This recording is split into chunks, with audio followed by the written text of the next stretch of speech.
ਤੁਸੀਂ ਵੇਖ ਰਹੇ ਹੋ ਵਰਲਡ ਨਿਊਜ਼। ਮੈਂ ਹਾਂ ਬਲਵਿੰਦਰ ਸਿੰਘ ਵਿਰਮਾਨੀ ਤੇ ਮੈਂ ਹਾਂ ਮਨਵਿੰਦਰ ਕੌਰ। ਸਭ ਤੋਂ ਪਹਿਲਾਂ ਵੇਖ ਲੈਂਦੇ ਹਾਂ ਹੁਣ ਤੱਕ ਦੀਆਂ ਖਾਸ ਖਬਰਾਂ। ਅਮਰੀਕਾ ਦੀਆਂ ਰਾਸ਼ਟਰਪਤੀ ਚੋਣਾਂ ਲਈ ਲੋਕ ਕਰ ਰਹੇ ਨੇ ਐਡਵਾਂਸ VOTING। ਉਮੀਦਵਾਰ ਲੋਕਾਂ ਨੂੰ ਕਰ ਰਹੇ ਨੇ ਆਪਣੇ ਵੱਲ ਆਕਰਸ਼ਿਤ। ਰਾਸ਼ਟਰਪਤੀ ਟਰੰਪ ਨੇ ਲਾਸ ਐਂਜਲਸ ਵਿੱਚ ਲੋਕਾਂ ਨੂੰ ਵੋਟ ਪਾਉਣ ਦੀ ਕੀਤੀ ਅਪੀਲ। ਸਿਆਟਲ ਨੇੜੇ ਰੈਟਨ ਗੁਰਦੁਆਰਾ ਸਾਹਿਬ ਵਿਖੇ ਦੋ ਧਿਰਾਂ ਵਿੱਚ ਹਿੰਸਕ ਤਕਰਾਰ, ਚੱਲੀਆਂ ਕਿਰਪਾਨਾਂ, ਦਸਤਾਰਾਂ ਦੀ ਵੀ ਹੋਈ ਬੇਅਦਬੀ। ਘਟਨਾ ਦੀ ਹਰ ਪਾਸੇ ਹੋ ਰਹੀ ਹੈ ਨਿਖੇਧੀ। ਬ੍ਰਿਟਿਸ਼ ਕੋਲੰਬੀਆ ਵਿੱਚ 24 ਅਕਤੂਬਰ ਨੂੰ ਹੋਣ ਵਾਲੀਆਂ ਵਿਧਾਨ ਸਭਾ ਚੋਣਾਂ ਲਈ ਹਰ ਉਮੀਦਵਾਰ ਲਗਾ ਰਿਹਾ ਅੱਡੀ ਚੋਟੀ ਦਾ ਜ਼ੋਰ। ਚੋਣਾਂ ਦੇ ਨਤੀਜਿਆਂ ਲਈ ਇਸ ਵਾਰ ਵੋਟਰਾਂ ਨੂੰ ਕਰਨੀ ਹੋਏਗੀ 2 ਹਫ਼ਤਿਆਂ ਦੀ ਉਡੀਕ। ਅਤੇ ਨਿਊਜ਼ੀਲੈਂਡ ਵਿੱਚ ਸੰਸਦੀ ਚੋਣਾਂ ਤੋਂ ਬਾਅਦ ਜੈਸਿੰਡਾ ਬਣੀ ਪ੍ਰਧਾਨ ਮੰਤਰੀ। ਭਾਰਤੀ ਨੌਜਵਾਨ ਡਾਕਟਰ ਗੌਰਵ ਸ਼ਰਮਾ ਵੀ ਚੁਣੇ ਗਏ ਪਹਿਲੀ ਵਾਰ ਸੰਸਦ ਮੈਂਬਰ। ਤੇ ਹੁਣ ਕਰਦੇ ਹਾਂ ਬੁਲੇਟਿਨ ਦਾ ਆਗਾਜ਼। ਤੇ ਬੁਲੇਟਿਨ ਵਿੱਚ ਸਭ ਤੋਂ ਪਹਿਲਾਂ ਗੱਲ ਕਰਾਂਗੇ ਅਮਰੀਕਾ ਦੀ, ਜਿੱਥੇ ਕਿ ਰਾਸ਼ਟਰਪਤੀ ਚੋਣਾਂ ਦਾ ਸ਼ੁਮਾਰ ਲੋਕਾਂ ਦੇ ਸਿਰ ਚੜ੍ਹ ਕੇ ਬੋਲ ਰਿਹਾ ਹੈ। ਐਡਵਾਂਸ VOTING ਸ਼ੁਰੂ ਹੋ ਚੁੱਕੀ ਹੈ। ਰਾਸ਼ਟਰਪਤੀ ਦੌੜ ਨੂੰ ਜਿੱਤਣ ਲਈ ਉਮੀਦਵਾਰ ਦੀ ਕੋਈ ਕਸਰ ਨਹੀਂ ਛੱਡ ਰਹੇ। यहाँ राष्ट्रपति डोनाल्ड ट्रंप बीते दिनी लॉस एंजलिस पहुंचे, जिथे कि उन्होंने लोगों के भरवे इकट्ठ ਨੂੰ खास तौर ਤੇ ਸੰਬੋਧਨ ਕੀਤਾ। ਤੇ ਇਸ ਮੌਕੇ ਉਹਨਾਂ ਨੇ ਅਮਰੀਕਾ ਦੇ ਲੋਕਾਂ ਨੂੰ ਕੋਰੋਨਾ ਵਾਇਰਸ ਦਾ ਇਲਾਜ ਮੁਫਤ ਦੇਣ ਦਾ ਐਲਾਨ ਕੀਤਾ। ਇਸ ਮੌਕੇ ਉਹਨਾਂ ਸਾਫ਼ ਤੌਰ ਤੇ ਕਿਹਾ ਕਿ ਜੋ ਐਂਟੀਬਾਡੀ ਇਲਾਜ ਉਹਨਾਂ ਨੂੰ ਮਿਲੇ ਉਹ ਜਨਤਾ ਲਈ ਮੁਫਤ ਉਪਲਬਧ ਕਰਵਾਇਆ ਜਾਏਗਾ। ਕੋਰੋਨਾ ਤੋਂ ਆਪਣੀ ਰਿਕਵਰੀ ਦਾ ਚੋਣ ਲਾਭ ਲੈਂਦੇ ਹੋਏ ਉਹਨਾਂ ਨੇ ਇਸ ਚੋਣ ਨੂੰ ਟਰੰਪ ਸੁਪਰ ਰਿਕਵਰੀ ਅਤੇ ਬਾਈਡੇਨ ਡਿਪਰੈਸ਼ਨ ਵਿਚਾਲੇ ਇੱਕ ਵਿਕਲਪ ਵੀ ਦੱਸ ਦਿੱਤਾ ਹੈ। ਵਿਆਹ ਦੇ ਨਾਲ ਹੀ ਉਹਨਾਂ ਨੇ ਲੋਕਾਂ ਨੂੰ ਅਪੀਲ ਵੀ ਕੀਤੀ ਹੈ ਕਿ ਲੋਕ ਆਪਣੇ ਹੱਕ ਦੀ ਵਰਤੋਂ ਜ਼ਰੂਰ ਕਰਨ ਅਤੇ ਵੋਟ ਜ਼ਰੂਰ ਪਾਉਣ। ਅਤੇ ਫਿਰ ਇਸ ਦੌਰਾਨ ਉਹਨਾਂ ਨੇ ਆਪਣੇ ਮੁੱਖ ਵਿਰੋਧੀ ਉਮੀਦਵਾਰ ਜੋ ਬਾਈਡਨ ਤੇ ਤਿੱਖੇ ਨਿਸ਼ਾਨੇ ਵੀ ਸਾਧੇ। Hello, Carson City. Hello. It's great to be back in Nevada with the thousands of loyal, hard-working American patriots, great people. Can you believe it? 16 days. 16 days. And you know what? 16 days from now, we're going to win the state of Nevada. We're going to win 4 more years in the White House. And we're going to keep it going. Early voting is underway, so get out and vote. And they're getting a little worried because certain areas, we know we're going to have a big red wave. We're going to have a tremendous, they know it. These fakers back there, they know it. They know it. All you have to do is look at this crowd. When did we set this up? Like 2 days ago? We'll be in Carson City in about 2 days. And the people come out like crazy. And the people on the road, thousands and thousands, because they couldn't get in. It's pretty sad when you take an airport and it's not big enough, right? Sir, we have a problem. We have an airport. It's not big enough. But you know what's happening? So we have the big red wave is going to happen. And that's going to happen on November 3rd and a little before for the voting. But you can get out now, right, Michael? They can get out now and they can vote. But strange things are happening in North Carolina. A lot of people are out there voting. Those lines are miles long. They're miles long. And they're wearing a lot of red caps. They're wearing caps, and they're wearing badges, and they're wearing those beautiful shirts. A lot of them, they love our country. They work so hard, but they weren't into voting for a long time. Then about 4 years ago, they went out, and now they're out, and I think even more so. There's even more enthusiasm now than we had 4 years ago. Actually, it's hard to believe, and I'll say it for the fake news, by a lot. Seattle ਨੇੜੇ ਰੈਂਟਨ ਗੁਰਦੁਆਰਾ ਸਾਹਿਬ ਵਿੱਚ ਦੋ ਧਿਰਾਂ ਵਿੱਚ ਹਿੰਸਕ ਤਕਰਾਰ ਹੋ ਗਈ ਹੈ, ਜਿਸ ਦੌਰਾਨ ਦੋਵੇਂ ਧਿਰਾਂ ਵੱਲੋਂ ਕਿਰਪਾਨਾਂ ਦਾ ਇਸਤੇਮਾਲ ਵੀ ਕੀਤਾ ਗਿਆ। इस दौरान दस्तारों की बेअदबी भी की गई। फिर झगड़े में एक शख्स बुरी तरह जख्मी भी हो गया। मौके पर रेंटन पुलिस अधिकारी भी पहुंचे।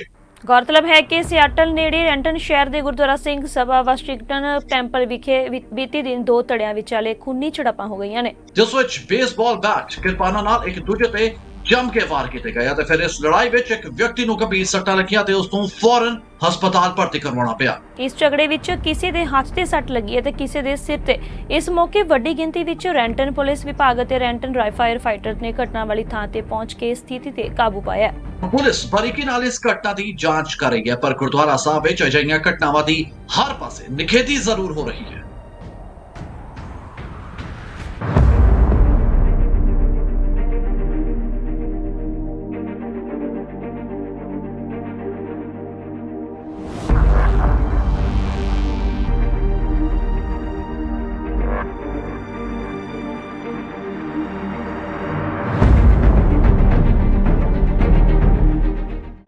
ਆਪਾਂ ਪ੍ਰੋਗਰਾਮ ਕਰਾਉਂਦੇ ਆ ਤੇ ਕੰਸਟਰਕਸ਼ਨ ਚੱਲ ਜਾਂਦੇ ਆ, ਲੋਕੀ ਸੇਵਾ ਕਰਦੇ ਆ, ਸੇਵਾਦਾਰ ਸੇਵਾ ਕਰਦੇ ਆ। ਆਹ 4-5 ਬੰਦੇ ਡਰੱਗ ਯੂਜ਼ ਵਾਲੇ ਬਲਾਕ ਵਿਚਾਰ ਇੱਥੇ ਗੁਰਦੁਆਰੇ ਆ ਕੇ ਟਰੈਵਲ ਕਰਦੇ ਆ। ਇਹਨਾਂ ਬੰਦਿਆਂ ਨੂੰ ਹਰ ਵੇਲੇ ਟਰੈਵਲ ਦੀ ਹੁੰਦੀ ਆ ਵੀ ਗੁਰਦੁਆਰੇ ਕੰਮ ਕਿਵੇਂ ਚੱਲ ਰਿਹਾ। ਆਪਾਂ ਵਧੀਆ ਤਰੀਕੇ ਨਾਲ ਕੰਮ ਕਰਨ ਡਿਆ। ਜਦੋਂ ਦਾ ਲੋਕਡਾਊਨ ਹੋ ਗਿਆ ਆਪਾਂ ਬਹੁਤ ਪ੍ਰੋਗਰੈਸ ਕੀਤੀ ਆ ਗੁਰਦੁਆਰਾ ਸਾਹਿਬ। ਇਹਨਾਂ ਬੰਦਿਆਂ ਨੂੰ ਆਪਾਂ ਕੋਸ਼ਿਸ਼ ਕੀਤੀ ਬਹੁਤ ਚੁੱਪ ਕਰ ਲਿਆ। ਇਹ ਬੰਦੇ ਜ਼ਿਆਦਾ ਹਮੇਸ਼ਾ ਹੀ ਆ ਕੇ ਕਮੇਟੀ ਨੂੰ ਧਮਕਾਉਂਦੇ ਡਰਾਉਂਦੇ ਆ, ਸਭ ਕੁਝ ਕਰਾਉਂਦੇ ਆ। ਅਸੀਂ ਕੋਸ਼ਿਸ਼ ਕੀਤੀ ਵੀ ਇਹਨਾਂ ਦੀ ਪ੍ਰੋਬਲਮ ਸੋਲਵ ਕੀਤੀ ਜਾਵੇ ਪਰ ਉਹ ਜਿਹੜਾ ਬੰਦਾ ਬੰਦੇ ਐਡਾ ਟਰਬਲ ਹੈ। ਕਦੀ ਪਹਿਲਾਂ ਸਾਡੇ ਨਾਲ ਹੁੰਦਾ ਸੀ, ਕਦੀ ਦੂਜੇ ਬੰਦਿਆਂ ਨਾਲ। ਇਹੋ ਜਿਹੇ ਬੰਦੇ ਨਾਲ ਕਮੇਟੀ ਨੂੰ ਫਾਰਮ ਕਰਦੇ ਨਾ ਤੇ ਲੜਾਈ ਹੁੰਦੀ ਨਹੀਂ ਕਦੀ ਵੀ। ਇਹੋ ਜਿਹੇ ਬੰਦੇ ਆ ਕੇ ਕਦੀ ਇਹਨੂੰ ਉਂਗਲ ਦੇ ਦਿੰਦੇ ਆ, ਕਦੀ ਇਹਨੂੰ। ਤੇ ਸਾਡੇ ਆਉਂਦਿਆਂ ਨੂੰ ਉਹ ਜਿਹੜੇ ਬੰਦੇ ਆ ਉਹ ਇਹਨਾਂ ਦੇ ਗੱਲ ਪੈਣ ਡੇ ਸੀ। ਇਹ ਛਡਾਉਣ ਗਏ ਸੀ ਭਾਜੀ ਸਾਡੇ ਗਏ ਆ, ਕਮੇਟੀ ਦੇ ਮੈਂਬਰ ਸੀਗੇ ਤੇ ਇਹ ਗੱਲਬਾਤ ਕਰਨ ਗਏ ਆ। ਇਹ ਬਾਹਰੋਂ ਆਣ ਕੇ ਇਹਨਾਂ ਨੇ ਹੁੰਦੇ ਸਾਰੇ ਇਹਨਾਂ ਦੇ ਹੱਥ ਕਿਰਪਾਨਾਂ ਕਿਰਪਾਨਾਂ ਇਹਨਾਂ ਦੇ ਹੱਥ ਦੇ ਵਿੱਚ ਆਪਣਾ ਜਿਹੜੇ ਬੇਸਬਾਲ ਹੈਗੇ ਸੀਗੇ। ਸੋਚ ਕੇ ਕਿ ਸਭ ਕੁਝ ਇਹਨਾਂ ਕੋਲ ਹਾਲ ਵਿੱਚ ਸਭ ਕਿਰਪਾਨਾਂ ਕਿਰਪਾਨਾਂ ਇਹਨਾਂ ਕੋਲ ਹੀ ਦੋ ਕੁਝ ਵੀ ਜਦੋਂ ਹਥਿਆਰ ਸ਼ੁਰੂ ਕਰਨੇ ਮਾਰਨੇ ਸਟਾਰਟ ਕੀਤੇ ਬੰਦੇ ਵੀ ਜਿਹੜਾ ਹੁਣ ਇਹਦੇ ਖਾਣ ਤਾਂ ਕੋਈ ਆਇਆ ਨਹੀਂ ਤੇ ਬਨੋ ਬਾਦ ਦਿੱਤਾ ਪਹਿਲ ਇਹਨਾਂ ਨੇ ਪਹਿਲਾਂ ਬਾਹਰੋਂ ਸਭ ਕੁਝ ਇੱਕ ਜਿਹੜੀ ਮਿੱਸੀ ਸਾਜ਼ਿਸ਼ ਦੇ ਨਾਲ ਗਏ। ਅੱਗੇ ਵਧਿਆਂ ਵਰਜੀਨੀਆ ਦੇ ਮੈਂਸਸ ਸ਼ਹਿਰ ਵਿੱਚ ਪੰਜਾਬ ਦੇ ਕਿਸਾਨਾਂ ਦੇ ਸੰਘਰਸ਼ ਦੀ ਆਵਾਜ਼ ਬੁਲੰਦ ਕਰਨ ਲਈ USA ਨੈਸ਼ਨਲ ਕਾਨਫਰੰਸ ਦਾ ਖਾਸ ਤੌਰ ਤੇ ਪ੍ਰਬੰਧ ਕੀਤਾ ਗਿਆ, ਜਿਸ ਵਿੱਚ ਵੱਖ-ਵੱਖ ਸਿਆਸੀ ਪਾਰਟੀਆਂ ਦੇ ਆਗੂ, ਸਮਾਜ ਸੇਵੀ ਸੰਸਥਾਵਾਂ, ਖੇਡਾਂ ਅਤੇ ਸੱਭਿਆਚਾਰਕ ਸੰਸਥਾਵਾਂ ਦੇ ਨਾਲ ਜੁੜੇ ਹੋਏ ਲੋਕਾਂ ਨੇ ਸ਼ਮੂਲੀਅਤ ਕੀਤੀ ਹੈ ਅਤੇ ਫਿਰ ਆਪੋ ਆਪਣੇ ਵਿਚਾਰ ਵੀ ਸਭ ਨਾਲ ਸਾਂਝੇ ਕੀਤੇ ਗਏ। ਖਾਸ ਗੱਲ ਇਹ ਰਹੀ ਕਿ ਇਸ ਵਿੱਚ ਜਿੱਥੇ ਕਿਸਾਨਾਂ ਦੀਆਂ ਸਮੱਸਿਆਵਾਂ ਦਾ ਜ਼ਿਕਰ ਕੀਤਾ ਗਿਆ ਉੱਥੇ ਹਰ ਆਗੂ ਨੇ ਕਿਸਾਨਾਂ ਦੇ ਮੁੱਦਿਆਂ ਤੇ ਸਿਆਸਤ ਨਾ ਕਰਨ ਦੀ ਗੱਲ ਵੀ ਕਹੀ। ਤੇ ਇਸ ਮੌਕੇ ਕੀ ਕੁਝ ਕਿਹਾ ਗਿਆ ਇੱਥੇ ਪਹੁੰਚੇ ਆਗੂਆਂ ਵੱਲੋਂ ਸਾਡੇ ਸਹਿਯੋਗੀ ਮੁਨੀਸ਼ ਬਿਆਲਾ ਨੇ ਆਪਣੇ ਕੈਮਰੇ ਵਿੱਚ ਕੈਦ ਕੀਤਾ। ਆਓ ਵੇਖਦੇ ਹਾਂ। ਜੇ ਅੱਜ ਮੈਦਾਨੇ ਜੰਗ 'ਚ ਨਿਤਰੇ ਨੇ ਨਾ ਤਾਂ ਫਿਰ ਨਤਾਰਾ ਹੋ ਹੀ ਜਾਏ। ਤੇ ਤੁਸੀਂ ਜਿਹੜੇ ਇੱਥੇ ਬੈਠੇ ਹੋ ਜੀ, ਇਸ ਗੱਲ ਦਾ ਸਬੂਤ ਹੋ ਕਿ ਪਾਰਟੀ ਡਜ਼ਨਟ ਮੈਟਰ, ਸੋਚ ਦਾ ਮੈਟਰ ਨਹੀਂ ਹੈ ਜੀ। ਉਹ ਸਪੋਰਟਸ ਦੀ ਸੰਸਥਾ ਹੋਵੇ, ਉਹ ਸੱਭਿਆਚਾਰਕ ਸੰਸਥਾ ਹੋਵੇ, ਉਹ ਪੋਲੀਟੀਕਲ ਸੰਸਥਾ ਹੋਵੇ, ਉਹ ਮੇਰੀਆਂ ਭੈਣਾਂ ਹੋਣ ਜਾਂ ਮੇਰੇ ਵੀਰ ਹੋਣ, ਉਹ ਪੰਜਾਬ ਦੀ ਕਿਸਾਨੀ ਨੂੰ ਬਚਾਉਣਾ ਚਾਹੁੰਦੇ ਨੇ। ਵੱਖ ਵੱਖਰੀਆਂ ਆਰਗੇਨਾਈਜੇਸ਼ਨ ਪੋਲੀਟੀਕਲ ਪਾਰਟੀਜ਼ ਸਾਡੇ ਕੋਲ ਪਹੁੰਚੇ ਨੇ। ਸਾਰੇ ਆਪਾਂ ਇਕੱਠੇ ਬੈਠੇ ਹਾਂ, ਸਿਰ ਜੋੜ ਕੇ ਬੈਠੇ ਹਾਂ ਔਰ ਮਸਲੇ ਦਾ ਜਿਹੜਾ ਹੱਲ ਲੱਭਣ ਦੀ ਕੋਸ਼ਿਸ਼ ਕਰਾਂਗੇ ਤੇ ਹੱਲ ਜ਼ਰੂਰ ਨਿਕਲੇਗਾ ਜੇ ਅਸੀਂ ਇਸ ਤਰ੍ਹਾਂ ਇਕੱਠੇ ਰਵਾਂਗੇ। ਹੁਣ ਜਿਹੜੀਆਂ ਮੋਦੀ ਸਰਕਾਰ ਵੱਲੋਂ ਟਰਾਈਆਂ ਕੀਤੀਆਂ ਜਾ ਰਹੀਆਂ ਨੇ ਕਿ ਕਿਸਾਨੀ ਹੱਥੋਂ ਖੋਹ ਲੈਣੀ ਆ ਕਿਸਾਨਾਂ ਦੇ ਕੋਲੋਂ, ਇਸ ਕਰਕੇ ਸਾਰਿਆਂ ਨੂੰ ਬੇਨਤੀ ਕੀਤੀ ਜਾਂਦੀ ਆ ਕਿ ਆਪਾਂ ਪਾਰਟੀਬਾਜ਼ੀ ਤੋਂ ਉੱਪਰ ਉੱਠ ਕੇ ਨਾ ਕੋਈ ਜਿੱਦਾਂ ਕਿ ਇਹਨਾਂ ਨੇ ਪੋਸਟਰ ਮਗਰ ਲਾਇਆ ਕਿ ਨਾ ਕੋਈ ਅੱਜ ਕਾਂਗਰਸੀ ਆ, ਨਾ ਕੋਈ ਅਕਾਲੀ ਆ, ਨਾ ਕੋਈ ਆਪ ਆ। ਇਹ ਜਿਹੜਾ ਮੁੱਦਾ ਆ ਇਹ ਪੰਜਾਬ ਨੂੰ ਬਚਾਉਣ ਦਾ ਮੁੱਦਾ ਆ। ਸਾਰਿਆਂ ਨੂੰ ਇਸ ਗੱਲ ਦਾ ਪਤਾ ਹੋਣਾ ਚਾਹੀਦਾ ਕਿ ਇਸ ਦਾ ਪ੍ਰਭਾਵ ਜਿਹੜਾ ਸਿੱਧਾ ਪੰਜਾਬ ਔਰ ਹਰਿਆਣਾ ਤੇ ਹੀ ਪੈਣਾ ਹੈ। ਬਾਕੀ ਜਿਹੜਾ ਪੂਰਾ ਮੁਲਕ ਆ ਉਹਦੇ ਵਿੱਚ ਤਾਂ ਪਹਿਲਾਂ ਹੀ MSP ਦੀ ਕੋਈ ਵੈਲਿਊ ਨਹੀਂ ਆ। 3 ਆਰਡੀਨੈਂਸ ਹੈ ਜਿਹਨੇ ਸਾਰੇ ਪੰਜਾਬ ਨੂੰ, ਸਾਰੇ ਪੰਜਾਬੀਆਂ ਨੂੰ, ਸਾਰੇ ਕਿਸਾਨਾਂ ਨੂੰ, ਸਾਰੇ ਮਜ਼ਦੂਰਾਂ ਨੂੰ, ਹੱਟੀ ਵਾਲਿਆਂ ਨੂੰ, ਭੱਠੀ ਵਾਲਿਆਂ ਨੂੰ ਇੱਕ ਮੰਚ ਤੇ ਖੜਾ ਕਰਤਾ। ਇਹਦਾ ਮਤਲਬ ਵਿਸ਼ਾ ਵਾਕਿਆ ਹੀ ਗੰਭੀਰ ਹੈ।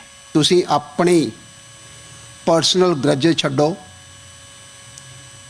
ਸਾਰੀਆਂ ਜਥੇਬੰਦੀਆਂ ਚੰਗੇ ਬੰਦਿਆਂ ਨੂੰ ਸਿਲੈਕਟ ਕਰੋ ਤੇ ਉਹਨਾਂ ਉੱਤੇ ਆਪਣਾ ਸਾਰਾ ਦਾਰੋਮਦਾਰ ਆਪਣਾ ਪਲੈਨਿੰਗ ਛੱਡੋ। ਤੁਸੀਂ ਆਪਣੀ ਪ੍ਰਧਾਨਗੀ ਆਪਣੇ ਸੈਕਟਰੀਸ਼ਿਪ ਦੁਆਰਾ ਲੈ ਸਕਦੇ ਹੋ ਜੇ ਇਹ 3 ਕਾਨੂੰਨ ਜੋ ਬਣੇ ਆ ਵਾਪਸ ਹੋ ਜਾਣ, ਨਹੀਂ ਤਾਂ ਤੁਹਾਨੂੰ ਕਿਤੇ ਪ੍ਰਧਾਨਗੀਆਂ ਜਾਂ ਸੈਕਟਰੀਆਂ ਨਹੀਂ ਮਿਲਣੀਆਂ। ਅਸੀਂ ਪੰਜਾਬੀ ਤਾਂ ਹੀ ਆ ਜੇ ਸਾਡੇ ਕੋਲ ਪੰਜਾਬ ਆ, ਜੇ ਸਾਡੇ ਕੋਲ ਪੰਜਾਬ ਹੈਗਾ ਤਾਂ ਉਹ ਕਿਸਾਨੀ ਦੇ ਵਿੱਚੋਂ ਨਿਕਲਿਆ ਹੋਇਆ। ਤੇ ਸਾਡੀ ਪੰਜਾਬੀਅਤ ਵੀ ਇੱਕ ਉਹਨਾਂ ਕਿਸਾਨਾਂ ਨੇ ਹੀ ਜਿੰਦਾਬਾਦ ਰੱਖੀ ਹੋਈ ਆ ਸਾਰੀ ਦੁਨੀਆ ਤੇ। ਅਗਰ ਉਹਨਾਂ ਦੀ ਕਿਸਾਨੀ ਨਹੀਂ ਹੈਗੀ ਤਾਂ ਅਸੀਂ ਵੀ ਪੰਜਾਬੀ ਜਾਂ ਗੱਡੀਆਂ ਪਿੱਛੇ ਮਾਲਵਾ ਮਾਝਾ ਲਿਖਾਉਣ ਵਾਲੇ ਕੋਈ ਨਹੀਂ ਰਹਿਣੇ। ਇਹ ਜਿਹੜੀ ਲੜਾਈ ਹੈ ਇਸ ਨੂੰ ਜਿੱਤਣ ਵਾਸਤੇ ਸਾਡੇ ਕੋਲ ਇੱਕ ਪਲੇਟਫਾਰਮ ਦਾ ਹੋਣਾ ਬਹੁਤ ਜ਼ਰੂਰੀ ਹੈ। ਅਸੀਂ ਸਾਰੇ ਪਿੱਛੋਂ ਕਿਸਾਨੀ ਨਾਲ ਸੰਬੰਧਿਤ ਹਾਂ। ਸਾਨੂੰ ਪਤਾ ਹੈ ਜਿਹੜਾ ਪੰਜਾਬ ਹੈ ਉਹ ਇੱਕ ਕਿਸਾਨੀ ਦੇ ਉੱਤੇ ਨਿਰਭਰ ਹੈ। ਸਾਡਾ ਜੰਮਣਾ ਮਰਨਾ, ਘਰ 'ਚ ਖੁਸ਼ੀ ਗਮੀ ਜਿਹੜੀ ਹੈ ਉਹ ਸਾਡੀਆਂ ਫਸਲਾਂ ਦੇ ਉੱਤੇ ਨਿਰਭਰ ਹੈ। ਅਗਰ ਸਾਡੇ ਕੋਲ ਫਸਲ ਨਹੀਂ ਹੈ, ਜ਼ਮੀਨ ਨਹੀਂ ਹੈ, ਤੇ ਸਾਡੇ ਕੋਲ ਕੁਝ ਵੀ ਨਹੀਂ ਹੈ। I want to emphasize that this is not an issue just for dads or just for older men. It affects all of us. And me, somebody like me who was born in America, I never worked on a farm a day in my life. I probably never will work on a farm a day in my life. But this issue matters to me, and I want you guys to know that it matters to me, and it matters to all of these guys too. ਆਪਣੇ ਆਪਣੇ ਪਿੰਡ ਨੂੰ adopt ਕਰੋ, ਉੱਥੋਂ ਦੀਆਂ ਕਿਸਾਨ ਜਥੇਬੰਦੀਆਂ ਦੀ ਮਦਦ ਕਰੋ ਫਾਈਨੈਂਸ਼ਲੀ, ਤਾਂ ਕਿ ਉਹ ਸੰਘਰਸ਼ ਨੂੰ ਕੰਟੀਨਿਊ ਰੱਖ ਸਕਣ ਔਰ ਜਿਹੜੀਆਂ ਉਹਨਾਂ ਦੀਆਂ ਲੋੜਾਂ ਹੈ ਉਹਨਾਂ ਨੂੰ ਅਸੀਂ ਪੂਰੀਆਂ ਕਰ ਸਕੀਏ। ਜਦੋਂ ਵੀ ਸਰਕਾਰਾਂ ਨੇ ਹਟਾਇਆ ਸਾਨੂੰ, ਅਸੀਂ ਇਕੱਲੇ ਹੋ ਕੇ ਲੜਦੇ ਰਹੇ ਤੇ ਗੱਲ ਬਣੀ ਨਹੀਂ। ਪਰ ਅੱਜ ਪੰਜਾਬ ਦਾ ਕਿਸਾਨ ਸਾਰਾ ਬਾਹਰ ਨਿਕਲਿਆ ਹੋਇਆ। ਇਹ ਨਾ ਕਹੋ ਵੀ ਗੱਲ ਬਣਦੀ ਨਹੀਂ, ਗੱਲ ਬਣ ਰਹੀ ਹੈ। ਗੱਲ ਦਿੱਲੀ ਦੇ ਵਿੱਚ ਪਤਾ ਉਹਨਾਂ ਨੂੰ ਵੀ ਕੀ ਹੋ ਰਿਹਾ ਹੈਗਾ। ਜਦੋਂ ਬੰਦੇ ਦੇ ਕੋਈ ਸੱਟ ਲੱਗਦੀ ਹੈ ਨਾ, ਉਹ ਰੋਂਦਾ ਹੈਗਾ। ਜਦੋਂ ਕਿਸੇ ਦਾ ਘਰ ਉਜੜਦਾ ਉਹ ਕਰਲਾਉਂਦਾ ਰੋਂਦਾ ਹੈਗਾ। ਇਹ ਜਿਹੜਾ 2020 ਫਾਰਮ ਬਿੱਲ ਬਣਿਆ, ਇਹ ਬਣਾਇਆ ਤਾਂ ਸਾਰੇ ਮੁਲਕ ਦੇ ਲਈ ਹੈਗਾ, ਪਰ ਇਹਦੇ ਵਿੱਚ ਜ਼ਿਆਦਾ ਅਫੈਕਟਡ ਜਿਹੜੀ ਆਪਣੀ ਸਟੇਟ ਹੈਗੀ ਆ ਮੋਸਟਲੀ ਹੈਗਾ number 1 Punjab and secondly Haryana. ਕਿਸੇ ਵੀ ਰਸਤੇ ਜਾਓ ਹੈਗਾ ਕਿ ਇਹਦਾ ਹੱਲ ਕਿਸ ਤਰ੍ਹਾਂ ਕੱਢਣਾ ਹੈ, ਉਹਦੇ ਲਈ ਤੁਹਾਨੂੰ ਵੱਡਾ ਪਲੇਟਫਾਰਮ ਉਸਾਰਨਾ ਪੈਣਾ ਹੈ। ਔਰ ਸਭ ਤੋਂ ਤੁਹਾਡੀ ਜਿੱਤ ਅੱਜ ਪਹਿਲੀ ਇਹ ਆ ਕਿ ਉਹ ਜਥੇਬੰਦੀਆਂ ਜਿਨ੍ਹਾਂ ਨੂੰ ਲਗਾਤਾਰ ਮੈਂ ਪਿਛਲੇ 20 ਸਾਲਾਂ ਤੋਂ ਦੇਖਦਾ ਪਿਆ ਸੀਗਾ, ਕਦੀ ਇੰਜ ਇਕੱਠੀਆਂ ਨਹੀਂ ਸੀ ਬੈਠੀਆਂ, ਲੰਮੇ ਸਮੇਂ ਤੋਂ ਬਾਅਦ ਇਸ ਸੰਘਰਸ਼ ਲਈ ਇਕੱਠੀਆਂ ਬੈਠੀਆਂ ਨੇ। ਔਰ ਉਹਦਾ ਕਾਰਨ ਇਹ ਆ ਕਿ ਇਹ ਸੰਘਰਸ਼ ਸਿਰਫ ਪੰਜਾਬ ਦਾ ਸੰਘਰਸ਼ ਨਹੀਂ, ਇਹ ਸੰਘਰਸ਼ ਪੰਜਾਬੀਆਂ ਦਾ ਸੰਘਰਸ਼ ਆ। ਜਿਹੜੇ ਲੋਕਾਂ ਨੇ, ਜਿਹੜੀਆਂ ਰਾਜਨੀਤਿਕ ਪਾਰਟੀਆਂ ਨੇ 2017 ਦੇ ਵਿੱਚ ਜਹਾਜ਼ਾਂ ਦੇ ਵਿੱਚ ਤੁਹਾਨੂੰ ਭੇਡਾਂ ਬਣਾ ਕੇ ਦੱਸਣ ਦੀ ਕੋਸ਼ਿਸ਼ ਕੀਤੀ ਸੀ ਕਿ ਇਲੈਕਸ਼ਨ ਜਿਹੜੀ ਹੈ 2017 ਦੀ ਹੈਗੀ ਹੈ, ਜਿੱਥੇ ਹੈਗੇ ਉੱਥੇ ਹੀ ਰਹੋ, ਸਾਡੀ ਇਲੈਕਸ਼ਨ ਦੇ ਵਿੱਚ ਪਾਰਟਿਸਿਪੇਟ ਕਰਨ ਦੀ ਕੋਸ਼ਿਸ਼ ਨਾ ਕਰੋ। ਅੱਜ ਉਹਨਾਂ ਨੂੰ ਤੁਸੀਂ ਦੱਸ ਦਿੱਤਾ ਕਿ ਅਸੀਂ ਪੰਜਾਬੀ ਭਾਵੇਂ ਦੁਨੀਆ ਦੇ ਕੋਨੇ-ਕੋਨੇ ਦੇ ਵਿੱਚ ਵਸਦੇ ਹਾਂ, ਪਰ ਦਰਦ ਸਾਨੂੰ ਪੰਜਾਬ ਦਾ ਹੈਗਾ। ਭਾਵੇਂ ਤੁਸੀਂ ਸਾਨੂੰ ਭੇਡਾਂ ਕਹੋ, ਭਾਵੇਂ ਤੁਸੀਂ ਜੋ ਮਰਜ਼ੀ ਕਹੋ, ਜਦੋਂ ਵੀ ਪੰਜਾਬ ਦੇ ਉੱਤੇ ਕੋਈ ਤੱਤੀ ਹਵਾ ਲੈ ਕੇ ਆਵੇਗਾ, ਅਸੀਂ ਉਹਦਾ ਡਟ ਕੇ ਮੁਕਾਬਲਾ ਕਰਾਂਗੇ, ਅਸੀਂ ਜਵਾਬ ਦੇਵਾਂਗੇ। ਕਿਸਾਨ ਵਿਚਾਰਾ ਸਾਰੀ ਉਮਰ ਉਹ ਮਿਹਨਤ ਕਰਦਾ ਹੈ ਤਾਂ ਉਹਨਾਂ ਦੀ ਹੱਕਾਂ ਨੂੰ ਖੋਇਆ ਜਾਵੇ, ਕਿਉਂਕਿ ਅਸੀਂ ਆਪਣੇ ਸਟੈਂਡ ਦੇ ਉੱਤੇ ਖਲੋਣਾ ਆ, ਅਸੀਂ ਸਾਰੇ ਰਲ ਕੇ ਚੱਲਣਾ। ਜਿਵੇਂ ਕਿ ਅੱਜ ਅਸੀਂ ਸਾਰੀ ਕਨਵੈਨਸ਼ਨ ਭਾਜੀ ਦਵਿੰਦਰ ਨੇ, ਮਤਾਬ ਨੇ ਅਤੇ ਸਾਰੇ ਵੀਰਾਂ ਨੇ ਕੀਤੀ ਆ ਇਕੱਠਿਆਂ ਰਲ ਕੇ, ਸਾਨੂੰ ਸਾਰਿਆਂ ਨੂੰ ਰਲ ਕੇ ਚੱਲਣ ਦੀ ਲੋੜ ਆ। ਸੋ ਇਸ ਕਰਕੇ ਮੈਂ ਕਹਿੰਦੀ ਆ ਭੈਣਾਂ ਨੂੰ ਵੀ ਅੱਗੇ ਵਧਣਾ ਚਾਹੀਦਾ, ਅਸੀਂ ਕਿਸਾਨਾਂ ਦੇ ਨਾਲ, ਕਿਉਂਕਿ ਇੱਕ ਮੈਂ ਕਿਸਾਨ ਦੀ ਧੀ, ਸਾਡੀ ਵੀ ਜ਼ਮੀਨ ਜਿਹੜੀ ਪਿੱਛੇ ਹੈਗੀ ਆ, ਅਸੀਂ ਜਾਣਦੇ ਆ ਤਾਂ ਸਾਨੂੰ ਬਹੁਤ ਦੁੱਖ ਲੱਗਦਾ ਵੀ ਜਦੋਂ ਇਹੋ ਜਿਹੀਆਂ ਅਸੀਂ ਗੱਲਾਂ ਸੁਣਦੇ ਆ। ਫ੍ਰੈਜ਼ਨੋ ਵਿੱਚ ਦਿਨ ਪ੍ਰਤੀ ਦਿਨ ਹਿੰਸਕ ਅਤੇ ਜਾਨਲੇਵਾ ਘਟਨਾਵਾਂ ਵਿੱਚ ਵਾਧਾ ਹੋ ਰਿਹਾ। यहाँ बेतदनी कतल ਦੀਆਂ ਘਟਨਾਵਾਂ ਨੇ ਇਸ ਖੇਤਰ ਵਿੱਚ ਇਸ ਸਾਲ ਹੋਈਆਂ ਕਤਲ ਦੀਆਂ ਵਾਰਦਾਤਾਂ ਦੀ ਗਿਣਤੀ ਨੂੰ 50 ਦੇ ਅੰਕੜੇ ਤੱਕ ਪਹੁੰਚਾ ਦਿੱਤਾ। ਗੌਰਤਲਬ ਹੈ ਕਿ ਫ੍ਰੈਜ਼ਨੋ ਵਿੱਚ ਇੱਕ ਸ਼ਖਸ ਵੱਲੋਂ ਆਪਣੀ ਹੀ ਮਾਂ ਦਾ ਕਤਲ ਕਰ ਦਿੱਤਾ ਗਿਆ ਅਤੇ ਫਿਰ ਪੁਲਿਸ ਅਫਸਰ ਤੇ ਵੀ ਉਸ ਵੱਲੋਂ ਜਾਨਲੇਵਾ ਹਮਲਾ ਕਰ ਦਿੱਤਾ ਗਿਆ ਤੇ ਪੁਲਿਸ ਵੱਲੋਂ ਕੀਤੀ ਗਈ ਜਵਾਬੀ ਕਾਰਵਾਈ ਵਿੱਚ ਸ਼ਖਸ ਬੁਰੀ ਤਰ੍ਹਾਂ ਨਾਲ ਜ਼ਖਮੀ ਹੋ ਗਿਆ ਤੇ ਫਿਰ ਹਸਪਤਾਲ ਵਿੱਚ ਉਸ ਦੀ ਮੌਤ ਵੀ ਹੋ ਗਈ। रुक करते हैं कैनेडा वाल ਅਤੇ ਗੱਲ ਕਰਦੇ ਹਾਂ ਬ੍ਰਿਟਿਸ਼ ਕੋਲੰਬੀਆ ਵਿੱਚ 24 ਅਕਤੂਬਰ ਨੂੰ ਹੋਣ ਵਾਲੀਆਂ ਵਿਧਾਨ ਸਭਾ ਚੋਣਾਂ ਦੀ। ਜੀ ਹਾਂ, ਬ੍ਰਿਟਿਸ਼ ਕੋਲੰਬੀਆ ਅਸੈਂਬਲੀ ਚੋਣਾਂ ਦੇ ਨਤੀਜਿਆਂ ਲਈ ਇਸ ਵਾਰ ਵੋਟਰਾਂ ਨੂੰ 2 ਹਫ਼ਤਿਆਂ ਦੀ ਉਡੀਕ ਜ਼ਰੂਰ ਕਰਨੀ ਪਏਗੀ। ਆਮ ਤੌਰ ਤੇ ਪੋਲਿੰਗ ਬੰਦ ਹੋਣ ਤੇ ਕੁਝ ਕੁ ਘੰਟਿਆਂ ਬਾਅਦ ਨਤੀਜੇ ਮਿਲ ਜਾਂਦੇ ਸਨ, ਪਰ ਇਸ ਵਾਰ ਡਾਕ ਰਾਹੀਂ ਆਉਣ ਵਾਲੇ ਬੈਲਟ ਪੇਪਰਾਂ ਕਾਰਨ ਇਹਨਾਂ ਦੀ ਗਿਣਤੀ ਕਰਨ ਤੇ 2 ਹਫ਼ਤਿਆਂ ਦਾ ਸਮਾਂ ਲੱਗ ਸਕਦਾ ਹੈ। ਜੀ ਹਾਂ, ਇਲੈਕਸ਼ਨ BC ਦੇ ਅਧਿਕਾਰੀਆਂ ਮੁਤਾਬਕ ਇਹਨਾਂ ਚੋਣਾਂ ਵਿੱਚ ਮੇਲ ਇਨ ਬੈਲਟ ਦੁਆਰਾ 6-7 ਲੱਖ ਤੋਂ ਵੱਧ ਵੋਟਾਂ ਪੈਣਗੀਆਂ, ਜਿਨ੍ਹਾਂ ਦੀ ਗਿਣਤੀ 24 ਅਕਤੂਬਰ ਨੂੰ ਹੋਣ ਵਾਲੀਆਂ ਚੋਣਾਂ ਤੋਂ ਬਾਅਦ ਹੱਥਾਂ ਨਾਲ ਹੀ ਕੀਤੀ ਜਾਏਗੀ। ਹਰ ਬੈਲਟ ਦੀ ਜਾਂਚ ਕੀਤੀ ਜਾਏਗੀ ਕਿ ਵੋਟਰ ਰਜਿਸਟਰਡ ਅਤੇ ਵੋਟ ਪਾਉਣ ਦੇ ਯੋਗ ਸੀ ਜਾਂ ਨਹੀਂ ਅਤੇ ਉਸਨੇ ਇੱਕ ਤੋਂ ਵੱਧ ਵਾਰ ਵੋਟ ਪਾਈ ਤਾਂ ਨਹੀਂ। ਇਲੈਕਸ਼ਨ BC ਦੇ ਬੁਲਾਰੇ ਐਨਜੀਓ ਵਾਟਸਨ ਦਾ ਕਹਿਣਾ ਹੈ ਕਿ 27 ਚੋਣ ਜ਼ਿਲ੍ਹਿਆਂ ਵਿੱਚ ਮੁਲਾਜ਼ਮ ਇੱਕ ਕਰਕੇ ਮੇਲ ਇਨ ਬੈਲਟ ਦੀ ਗਿਣਤੀ ਕਰਨਗੇ। ਮੌਜੂਦਾ ਕਾਨੂੰਨ ਮੁਤਾਬਕ ਚੋਣਾਂ ਦੇ 13 ਦਿਨਾਂ ਬਾਅਦ ਹੀ ਗਿਣਤੀ ਸ਼ੁਰੂ ਹੋ ਸਕਦੀ ਹੈ। ਇਸ ਦੇ ਨਾਲ ਹੀ ਬ੍ਰਿਟਿਸ਼ ਕੋਲੰਬੀਆ ਦੀਆਂ ਵਿਧਾਨ ਸਭਾ ਚੋਣਾਂ ਨੂੰ ਹੁਣ ਕੁਝ ਹੀ ਸਮਾਂ ਰਹਿ ਗਿਆ, ਜਿਸ ਦੇ ਚੱਲਦਿਆਂ ਹਰ ਉਮੀਦਵਾਰ ਵੋਟਰਾਂ ਦੇ ਘਰ ਘਰ ਜਾ ਕੇ ਉਹਨਾਂ ਨੂੰ ਆਪਣੇ ਬਾਰੇ ਤੇ ਆਪਣੀ ਪਾਰਟੀ ਵੱਲੋਂ ਕੀਤੇ ਜਾ ਰਹੇ ਕਾਰਜਾਂ ਬਾਰੇ ਜਾਣੂ ਕਰਵਾ ਰਿਹਾ ਹੈ। ਅਤੇ ਫਿਰ ਸਾਊਥ ਅਤੇ ਨਾਰਥ ਡੈਲਟਾ ਤੋਂ ਬ੍ਰਿਟਿਸ਼ ਕੋਲੰਬੀਆ ਗ੍ਰੀਨ ਪਾਰਟੀ ਦੇ ਉਮੀਦਵਾਰ ਨੀਮਾ ਮੰਡਰਾਲ ਵੱਲੋਂ ਵੀ ਚੋਣ ਜਿੱਤਣ ਦੀ ਹਰ ਮੁਮਕਿਨ ਕੋਸ਼ਿਸ਼ ਕੀਤੀ ਜਾ ਰਹੀ ਹੈ। ਕੀ ਕਹਿਣਾ ਉਹਨਾਂ ਦਾ ਇਹਨਾਂ ਚੋਣਾਂ ਲਈ, ਇਸ ਬਾਰੇ ਸਾਡੇ ਸਰੀ ਤੋਂ ਸਹਿਯੋਗੀ ਓਮਕਾਰ ਸਿੰਘ ਨੇ ਉਹਨਾਂ ਨਾਲ ਖਾਸ ਗੱਲਬਾਤ ਕੀਤੀ। ਮੈਨੂੰ ਲੱਗਦਾ ਕਿ ਜਿਵੇਂ ਆਪਾਂ ਹੁਣ ਕੋਵਿਡ ਦਾ ਟਾਈਮਸ ਦੇਖ ਰਹੇ ਹਾਂ, ਇਸ ਟਾਈਮ ਦੇ ਵਿੱਚ ਇੱਕ ਹੋਰ ਬੜੀ ਵੱਡੀ ਪ੍ਰੋਬਲਮ ਆ ਰਹੀ ਹੈ ਜਿਨ੍ਹਾਂ ਨੇ ਵਰਕ ਪਰਮਿਟ ਤੇ ਨੇ। ਜਦੋਂ ਤੁਹਾਡਾ ਕੋਵਿਡ ਕਰਕੇ ਪਿਛਲੇ 7-8 ਮਹੀਨਿਆਂ ਤੋਂ ਪਰਮਿਟ ਅਪਡੇਟ ਨਹੀਂ ਹੋਇਆ, ਉਹਨਾਂ ਦਾ ਵਰਕ ਪਰਮਿਟ ਅਪਡੇਟ ਨਾ ਹੋਣ ਕਰਕੇ ਉਹਨਾਂ ਦਾ ਜੋ ਹੈ MSP ਜਿਹੜਾ ਆਪਾਂ ਗੱਲ ਕਰਦੇ ਆ ਮੈਡੀਕਲ ਸਰਵਿਸ ਪਲਾਨ ਜਿਹੜਾ ਹੈ ਉਹ ਵੀ ਰੀਨਿਊ ਨਹੀਂ ਹੋਇਆ। ਉਹ ਰੀਨਿਊ ਨਾ ਹੋਣ ਕਰਕੇ ਅਗਲਿਆਂ ਦਾ ਜੇ ਕਿਸੇ ਨੂੰ ਬੁਖਾਰ ਹੈ, ਜ਼ੁਕਾਮ ਹੈ ਜਾਂ ਸੱਟ ਵੱਜ ਗਈ, ਉਹ ਆਪਣੀ MSP ਕਵਰ ਨਹੀਂ ਕਰ ਰਹੀ। ਉਹਦੇ ਵਾਸਤੇ ਤੁਸੀਂ ਕੀ ਕਰਨਾ ਚਾਹੁੰਦੇ ਹੋ? ਤੁਸੀਂ ਕੀ ਸੋਚਦੇ ਹੋ ਕਿ ਵੀ ਫਿਊਚਰ ਦੇ ਵਿੱਚ ਕਦੇ ਜੇ ਤੁਹਾਡੀ ਸਰਕਾਰ ਬਣਦੀ ਹੈ ਤਾਂ ऐसे ਕਿਹੋ ਜਿਹੇ प्लान लेके आने चाहते हो ਜਿਹਦੇ ਵਿੱਚ ਇਹ MSP वाला रौले खत्म हो जाए? मैं तो ये कहती हूँ MSP जो है वो बेसिक नीड है। अगर किसी गवर्नमेंट में हेल्थ की सिक्योरिटी नहीं है तो वो गवर्नमेंट किसी काम की नहीं है। तो मैं इसको सपोर्ट करूंगी कि MSP सबको मिलनी चाहिए, मेंटल हेल्थ केयर सबको मिलनी चाहिए, रेंट असिस्टेंट सबको मिलनी चाहिए जो अफोर्ड नहीं कर सकते, और जो होमलेस पीपल है उनके घर सर पर छत होनी बहुत जरूरी है। जिवें हुण ग्रीन पार्टी ਆਲਮੋਸਟ ਆਪਾਂ ਕਹਿੰਦੇ ਨਵੀਂ ਵੀ ਨਹੀਂ ਹੈ, ਪੁਰਾਣੀ ਵੀ ਨਹੀਂ ਹੈ। ਹੁਣ ਆਲਮੋਸਟ ਲੋਕਾਂ ਨੂੰ ਪਤਾ ਹੈ ਗ੍ਰੀਨ ਪਾਰਟੀ ਨਾਂ ਦੀ ਕੋਈ ਸੰਸਥਾ ਹੈਗੀ ਆ। ਸੋ ਗ੍ਰੀਨ ਪਾਰਟੀ ਦਾ ਜਿਨ੍ਹਾਂ ਨੂੰ ਨਹੀਂ ਪਤਾ ਉਹਨਾਂ ਨੂੰ ਦੱਸੋ ਕਿ ਗ੍ਰੀਨ ਪਾर्टी ਦੇ ਮੇਨ ਮੁੱਦੇ ਕੀ ਨੇ। सबसे पहले तो मैं आपको ये बता दूं कि 16 साल लिबरल ने राज किया, कुछ नहीं हुआ।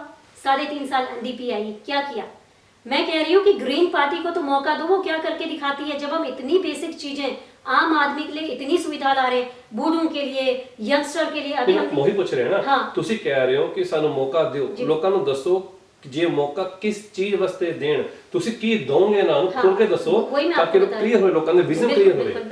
मैं वही बता रही हूँ कि हम कंसर्न हैं हमारे जो पेरेंट्स के लिए जो ओल्ड हो चुके हैं, पूरी जिंदगी उन्होंने जी तोड़ मेहनत की है, 12-12 घंटे खड़े रहे हैं। अगर लास्ट में वो बीमार पड़ जाते हैं तो हम चाहते हैं कि लॉन्ग टर्म केयर होम्स में उन्हें बेहतरीन सुविधा मिले। अभी long term care homes funded by publicly और ऑन बाय प्राइवेट सेक्टर्स, और 12% इंटरेस्ट रेट वो खाते हैं, उसमें से प्रॉफिट सारा वो लेकर जाते हैं। प्रॉफिट बचाने के चक्कर में वो सर्विसेज अच्छी नहीं देते हैं, और जो वहाँ काम कर रहा है उन्हें अच्छी सैलरी नहीं देते हैं। तो बहुत ज़्यादा क्वालिफाइड लोग वहाँ काम करने के लिए इंटरेस्टेड नहीं है। सबसे पहले तो मैं उसको सुधारना चाहूँगी। दूसरी बात, एजुकेशन सिस्टम बिल्कुल प्रॉपर नहीं है। लिबरल के टाइम पर क्लासरूम इतने बड़े बड़े कर दिए गए, बहुत सारे लोग ठूसे गए, टीचर्स कम थी, उनके पास कोई इक्विपमेंट नहीं थे। मैं चाहती हूँ कि क्लासरूम इक्विप्ड हो, छोटी छोटी क्लासरूम हो, उनको पूरे बेनिफिट दिए जाए, टीचर्स की सैलरी बढ़ाई जाए ताकि वो खुश होकर के बच्चों को अच्छी एजुकेशन दे सके। तीसरी बात, चाइल्ड केयर को पब्लिक स्कूल में इंक्लूड किया जाए, मिनिस्ट्री ऑफ एजुकेशन में इंक्लूड किया जाए, ताकि हर बच्चे को 25 आवर का फ्री चाइल्ड केयर मिले और लोग बेफिक्र होकर के अपना काम कर सके। स्मॉल स्केल बिजनेस को बढ़ावा दिया जाए ताकि स्मॉल स्केल बिजनेस जो ग्रो होते हैं तो हमारे आसपास की इकोनॉमी ग्रो होती है। लोकल बिजनेसेस को सपोर्ट करें। बीते दिनी न्यूजीलैंड ਵਿੱਚ ਸੰਸਦੀ ਚੋਣਾਂ ਹੋਈਆਂ ਤੇ ਫਿਰ ਜਸਿੰਡਾ ਅਰਡਨ ਇੱਕ ਵਾਰ ਫਿਰ ਪ੍ਰਧਾਨ ਮੰਤਰੀ ਚੁਣ ਲਈ ਗਈ ਹੈ। ਉਹਨਾਂ ਦੀ ਅਗਵਾਈ ਵਿੱਚ ਲੇਬਰ ਪਾਰਟੀ ਦੇ ਸ਼ਾਨਦਾਰ ਇਤਿਹਾਸ ਰਚਿਆ ਅਤੇ ਇਸ ਵਿੱਚ ਇੱਕ ਭਾਰਤੀ ਨੌਜਵਾਨ ਡਾਕਟਰ ਗੌਰਵ ਮਿਰਾਨਲ ਸ਼ਰਮਾ ਵੀ ਪਹਿਲੀ ਵਾਰ ਸੰਸਦ ਮੈਂਬਰ ਬਣਨ ਦਾ ਮਾਣ ਹਾਸਲ ਕੀਤਾ ਹੈ। 33 ਸਾਲਾ ਗੌਰਵ ਹਿਮਾਚਲ ਪ੍ਰਦੇਸ਼ ਦੇ ਹਮੀਰਪੁਰ ਜ਼ਿਲ੍ਹੇ ਦੇ ਰਹਿਣ ਵਾਲੇ ਨੇ। ਉਹਨਾਂ ਨੇ ਆਪਣੇ ਵਿਰੋਧੀ ਉਮੀਦਵਾਰ ਨੈਸ਼ਨਲ ਪਾਰਟੀ ਦੇ ਟਿਮ ਮੈਸੇਂਜਰ ਨੂੰ 4386 ਵੋਟਾਂ ਨਾਲ ਕਰੜੀ ਸ਼ਿਕਸਤ ਦਿੱਤੀ। ਇਸ ਤੋਂ ਪਹਿਲਾਂ ਉਹ 2017 ਵਿੱਚ ਵੀ ਚੋਣ ਲੜੇ ਸਨ, ਪਰ ਇਸ ਵਾਰ ਉਹਨਾਂ ਨੇ ਜਿੱਤ ਦਰਜ ਕੀਤੀ ਹੈ। ਗੌਰਵ ਨੂੰ ਕੁੱਲ 16950 ਵੋਟਾਂ ਹਾਸਲ ਹੋਈਆਂ ਨੇ। ਗੱਲ ਕਰਦੇ ਹਾਂ ਇਟਲੀ ਦੀ, ਜਿੱਥੇ ਇਟਲੀ ਦੀ ਸਰਕਾਰ ਨੇ ਕਰੋਨਾ ਵਾਇਰਸ ਮਹਾਮਾਰੀ ਕਾਰਨ ਹੋਏ ਆਰਥਿਕ ਨੁਕਸਾਨ ਨਾਲ ਨਜਿੱਠਣ ਲਈ 40 ਅਰਬ ਯੂਰੋ ਦੇ ਨਵੇਂ ਖਰਚਿਆਂ ਦਾ ਐਲਾਨ ਕੀਤਾ ਹੈ। ਜੀ ਹਾਂ, ਬੀਤੇ ਦਿਨੀ ਇਸ ਪੈਕੇਜ ਵਿੱਚ ਸਿਹਤ ਸੇਵਾਵਾਂ ਤੇ $1 ਅਰਬ ਖਰਚ ਕਰਨ ਦੀ ਵਿਵਸਥਾ ਦਾ ਐਲਾਨ ਕੀਤਾ ਗਿਆ। ਇਸ ਵਿੱਚੋਂ ਕੁਝ ਸਮੇਂ ਲਈ ਨੌਕਰੀ ਤੋਂ ਬਾਹਰ ਕੀਤੇ ਗਏ ਮੁਲਾਜ਼ਮਾਂ, ਘੱਟ ਆਮਦਨ ਵਾਲੇ ਪਰਿਵਾਰ ਦੀ ਮਦਦ ਅਤੇ ਘੱਟ ਵਿਕਸਿਤ ਦੱਖਣੀ ਇਲਾਕਿਆਂ ਦੀ ਮਦਦ ਅਤੇ 35 ਸਾਲ ਤੋਂ ਘੱਟ ਉਮਰਾਂ ਦੇ ਲੋਕ ਨੂੰ ਕੰਮ ਤੇ ਰੱਖਣ ਦੀ ਲਾਗਤ ਘੱਟ ਕਰਨ ਦੇ ਵੀ ਪ੍ਰਬੰਧ ਸ਼ਾਮਲ ਨੇ। ਇਟਲੀ ਦੇ ਪ੍ਰਧਾਨ ਮੰਤਰੀ ਵੱਲੋਂ ਵਾਇਰਸ ਦੇ ਫਿਰ ਤੋਂ ਫੈਲਣ ਦੇ ਖਦਸ਼ੇ ਦੇ ਮੱਦੇਨਜ਼ਰ ਲੋਕਾਂ ਦੇ ਘਰੋਂ ਨਿਕਲਣ ਤੇ ਨਵੀਆਂ ਪਾਬੰਦੀਆਂ ਦੇ ਐਲਾਨ ਕੀਤੇ ਜਾ ਸਕਦੇ ਨੇ। ਇਟਲੀ ਵਿੱਚ ਹਰ ਰੋਜ਼ ਕਰੋਨਾ ਵਾਇਰਸ ਦੇ 10,000 ਨਵੇਂ ਮਾਮਲੇ ਸਾਹਮਣੇ ਆ ਰਹੇ ਨੇ। ਦੇਸ਼ ਵਿੱਚ ਕਰੋਨਾ ਨਾਲ ਹੁਣ ਤੱਕ 36,800 ਲੋਕਾਂ ਦੀ ਮੌਤ ਹੋ ਚੁੱਕੀ ਹੈ।